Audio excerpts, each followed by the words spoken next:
guys, it's Cheyenne with Wisewood Apothecary. Thank you so much for joining me here yet again. We're doing the summary video for Cottonwood for the month of February. So that's wrapping up yet another month of herbal exploration.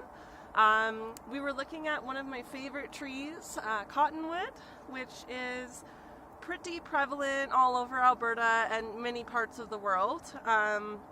So it shouldn't be hard for you to find somewhere out and about. So I just wanted to go over some of the basics and basically what to look for out in the wild and things like that, what it's used for. So to spot a cottonwood is quite easy. They are very tall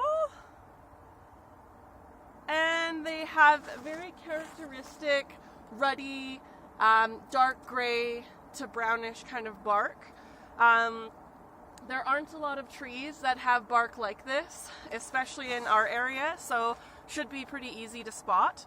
Some of the useful parts of cottonwood are actually the inner bark as a food source, so you can eat it raw, you can eat it dried, you can freeze it, you can powder it and use it as kind of a powder that you add to soups and stews to help thicken it up and things like that.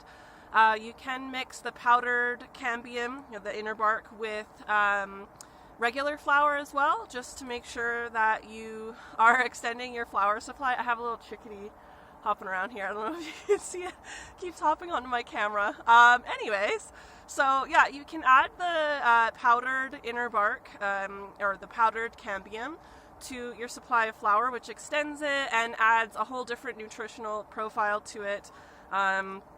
So that's great. Though when you bake with it, it does create quite a dense bread.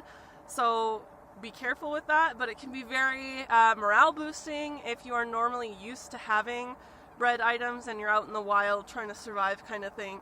It's a really good resource to have. Plus it's carbohydrate rich, so it gives you good energy. One thing that you do not want to do with the wood of cottonwood is build with it. So it is a pretty weak and rot prone tree. Their root systems are shallow. They are not known for helping to prevent soil erosion and things like that very much. Yeah, not something great to build with. You can use it as a firewood. My only caution with that is that it burns quick and it doesn't give off a whole lot of heat. So it would be more for like, if you had to keep a fire going, you could use the wood for that. If it's all you have, of course, you could use it for that. But yeah, so it can be used for as a firewood. It can also be used as a bow drill for friction fire. So that's wonderful. And though I have yet to be able to use a bow drill successfully, someone that I partner with to put on plant walks every once in a while, Rob from Bear Paw Bushcraft, he has used it before successfully. And teaches about it from time to time. So yeah, definitely useful to know about. The inner bark is also useful as a fire starter as long as it's dry. If you try and find a dead standing cottonwood tree, those will be the driest. And you can use the wood from there. Now, the leaf buds on here are what are used most medicinally. So that is where you get the medicine to make balm of Gilead or cottonwood oil. It's a little bit of a complex recipe, so it just takes some time to explain. Definitely leave me a comment if you want me to send you a recipe for it. But yeah, basically the cottonwood oil is very useful for treating sort of like inflammation and pain responses in skin. So for instance, if you've been carrying a heavy backpack all the day and you've got sore shoulders and sore hips, you can rub the oil on there and it's quite soothing.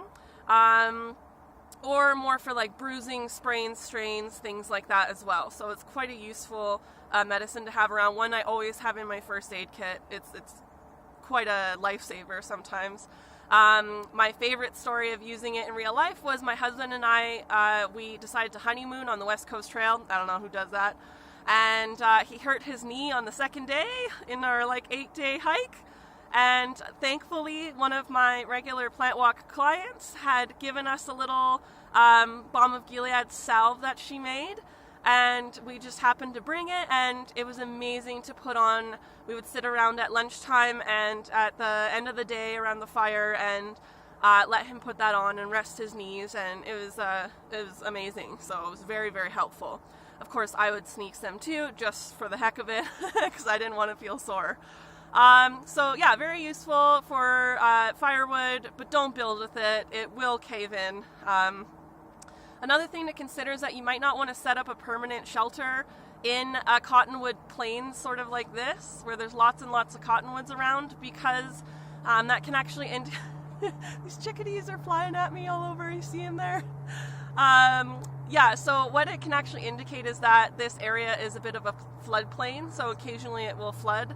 And that's actually because cottonwoods require periodic flooding to be nice and healthy. So maybe like a day-long, a 48-hour shelter might not be so bad, but if you're planning on spending months at a time in an area like this, you may experience flooding and have to kind of leave in the middle of the night sort of thing. So definitely something to consider.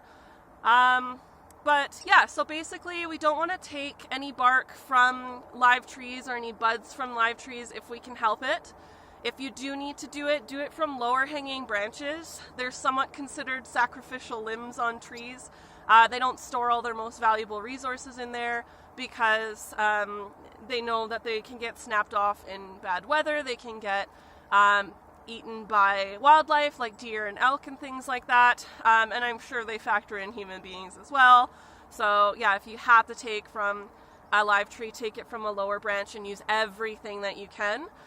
Saplings are another good resource to go to, and also just make friends with an arborist who can help you find, like, when they'll let you know when they've been hired to cut down cottonwood, and then you can go and harvest whatever you can in a timely manner. So yeah, let me know if you have any questions about cottonwood or share your experiences with me. I love to hear from you guys, and thanks so much for being here again. Definitely consider getting a paid membership where we go much deeper into the exploration of each plant. Otherwise, join the free Facebook group at Herb of the Month Club, and definitely subscribe to our YouTube channel. Thanks so much. Have a good one. Happy exploring.